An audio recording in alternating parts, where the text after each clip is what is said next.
Yelling will die slowly of hunger. May they give us some of God's mercy. With me now is Mohamed Taha from BBC Arabic. Thanks for coming in again. So, a pretty downbeat assessment of the ceasefire talks.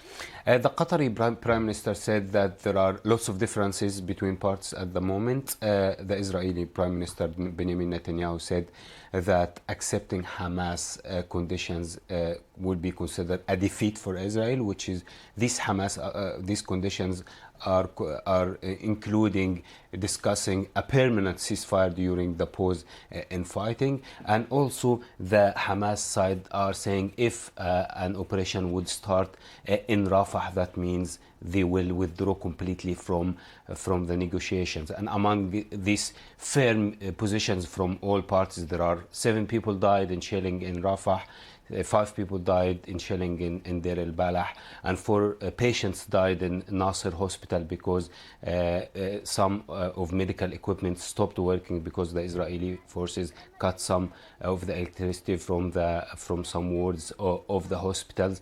And amongst these firm positions, they must find a common ground to find a leeway for this war to end. And in the meantime, the humanitarian situation is still getting worse, and we saw that some people are starting to protest now.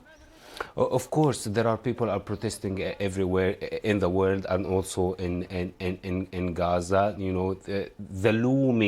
The looming attack on Rafah is threatening everyone. The aid agencies, the people who are living in Rafah. Rafah now has got the most dense populated area in the whole world, and the agency workers are saying if a ground operation would start in Rafah, it would be a disaster, and it is impossible to protect the people who are living there. Israel at the moment still believing that they can achieve their targets by destroying Hamas and getting the hostages out by a military operation, but the Americans on the other side are believing that opposing fighting would achieve releasing the hostages and exchanging the prisoners, along with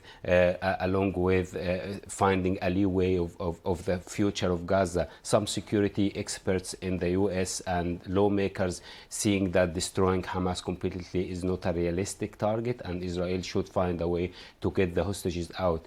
Now we are talking about more than 130 days in this fighting, and Israel couldn't even locate whereabouts the hostages. And Hamas has got this experience from before. They had Gilad Shalit, that Israeli soldier who stayed with them for more than 10 years, and Israel couldn't find out where he is. Now the fighting toll reached more than 30,000 Palestinians, 2,000 Israelis, and really they must find a find of a ceasefire and ending this war. Mohamed Taha, thank you very much indeed for coming to talk to us. Thank you. The former Prime Minister